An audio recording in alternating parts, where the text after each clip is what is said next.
সারা দেশে জমে উঠেছে কোরবানির পশুর হাট। সকাল থেকে হাটে ক্রেতা বিক্রেতাদের আনাগোনা। বাহারি নামের পশুর সাথে ক্রেতাদের চাহিদার শীর্ষে মাঝারি আকৃতির গরু।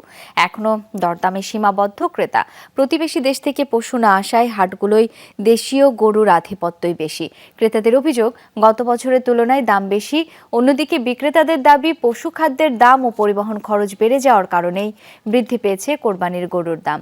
শেষ সময় পর্যন্ত দাম ধরে রাখার চেষ্টায় তারা।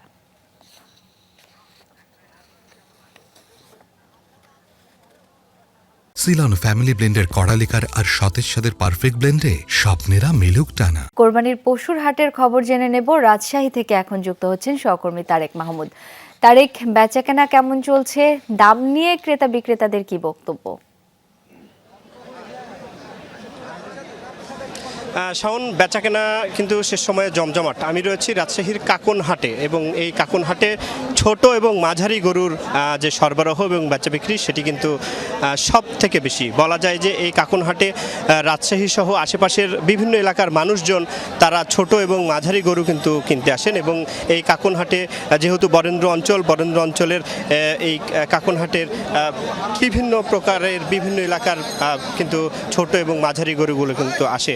বিশেষ করে এই হাটে 60,000 থেকে শুরু করে 1.5 লাখ টাকার গরু কিন্তু সব থেকে বেশি এবং এর মধ্যে 2 থেকে 2.5 লাখ টাকার গরু কিন্তু আছে, কিন্তু সব থেকে 60-70,000, 80,000, 90,000, 1 লাখ, 1 লাখ 10, 20, 30, 40, 50,000 টাকা দামের এই গরু, মাঝারি এবং ছোট সাইজের যে গরুগুলো রয়েছে এই গরুগুলোই কিন্তু সব থেকে বেশি।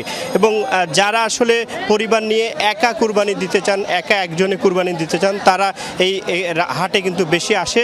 এ বাদেও আমরা যতটুকু দেখেছি যে সকাল থেকে কিন্তু রাজশাহীর যে এই হাটে সেটি কিন্তু রাজশাহীর বিভিন্ন জায়গা থেকে পশু আসতে শুরু করেছে। এ বাদেও এই হাটে বিভিন্ন প্রকারের ছাগল আছে, ছোট বড়, এবং অন্য হাটের থেকে আসলে এই হাটে দাম কিছুটা কম রয়েছে, সেটি কিন্তু আমি এই হাটে এসে দেখতে পেয়েছি এবং এতে ক্রেতা বিক্রেতাদের যে সমাগম এবং দাম দর সেটি কিন্তু জমে উঠেছে।